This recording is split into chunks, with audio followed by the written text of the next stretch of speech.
Hello everybody. Today we will talk about the different kinds of particle accelerators. As suggested by their name, particle accelerators are used to make particles go fast.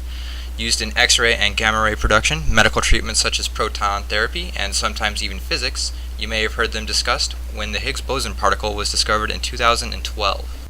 As we can see on the screen, there are two basic types of accelerators, electrostatic and electrodynamic. An electrostatic accelerator uses a constant current to cause acceleration, while an electrodynamic accelerator takes advantage of the properties of dynamic fields to induce an acceleration. First, we will discuss the electrostatic case. The first particle accelerators, the electrostatic generators, were developed in the early 1930s. These types of accelerators follow the equation as given on screen, which should be familiar to us all.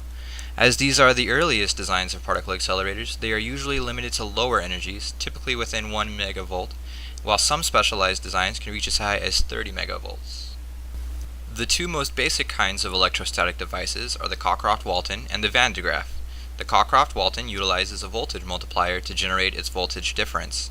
A voltage multiplier works very similarly to a photomultiplier in that an incident photon or electron initiates an electron cascade from materials with low ionization energies. The high number of electrons generated here is used to create a large voltage difference across the device, thus accelerating the particle. The Van de Graaff generator, however, uses an insulated belt to carry a charge from an electron donor to an electron acceptor. This causes a sympathetic opposing charge on the outer shell of one end of the generator, which also creates the needed voltage. Now we move on to electrodynamic generators. As stated before, these use properties of changing electromagnetic fields.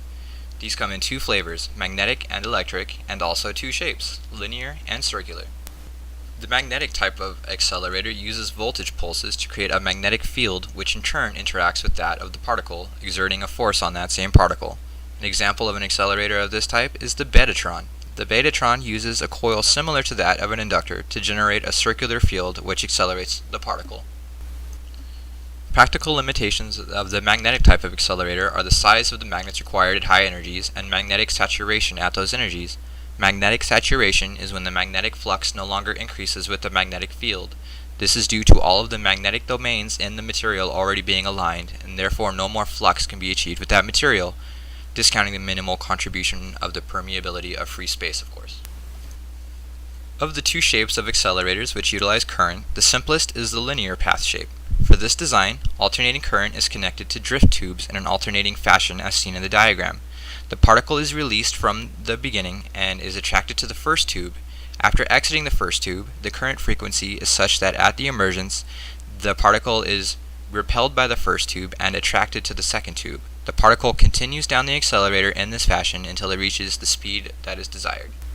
Circular path accelerators use a powerful electromagnet to force a circular path on the particle. The first such design was the cyclotron, which consisted of two curved plates with a central electromagnet. The particle is released from rest at the center and spirals out of the device. The accelerating force is generated in a manner similar to that of the linear accelerator in that each of the two plates is connected to an AC current and is attracted and repelled from each plate in turn. The synchrotron is a descendant of the cyclotron, but now with more and variable electromagnets, which allows for the particle path to be a closed loop. This closed loop path allows for extremely high energies as there is no space limitation for the electron acceleration. This allows for extremely high energies in the tera-electron volt range. The best example of this would be the LHC at CERN. Thank you for watching. That was Particle Accelerators. I have been your host, John Parsons. The end.